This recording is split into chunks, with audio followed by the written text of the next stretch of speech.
फिर question number 27 में दिया है इस फिगर में ए बी सी डी से quadrilateral diagonal B D bisects angle B and angle D both.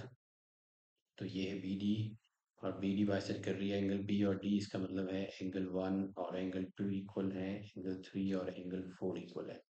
हमें प्रूव करना है triangle A B D is similar to triangle C B D.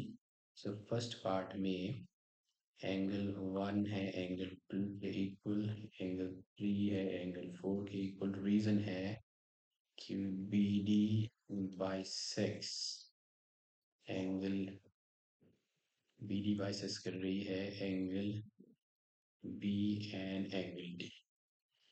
Okay, so in triangles में in triangle A B D हम लिख सकते हैं in triangle A B D and triangle C B D.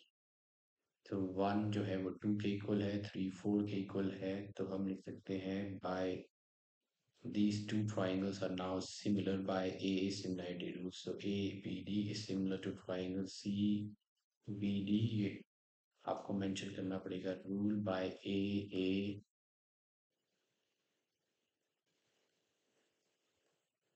Similarity rule. Okay, so first part हो गया है। अब मतलब आपको प्रूव करना है A B C equal to B C. So A B C equal to B C prove करने के लिए इन्हीं दो ट्राइंगल्स को हम कॉन्वेंट भी प्रूव कर सकते हैं। तो हम लिखेंगे in triangle A B D, ये डी है, and triangle C B D. तो एंगल 1 एंगल 2 के इक्वल है, एंगल 3 एंगल 4 के इक्वल है। Reason being B D bisects angle B and angle D. Okay, साथ में B D is equal to B D है क्योंकि ये कॉमन है। So B D is equal to B D common. तो ये बन गया A S A congruent rule. तो हम लिख सकते हैं triangle A B D is congruent to triangle C B D by A S A congruent rule.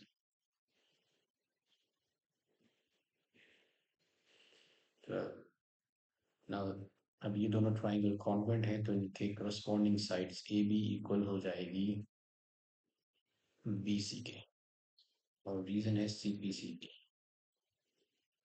So A B is equal to B सी।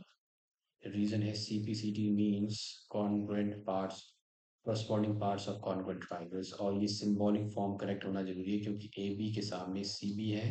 अगर ये इस तरह से यहाँ आपको ए बी के सामने सी बी नहीं मिल रहा है तो आपके मार्क्स डिडक्ट हो सकते हैं। Let's move on to question number 25।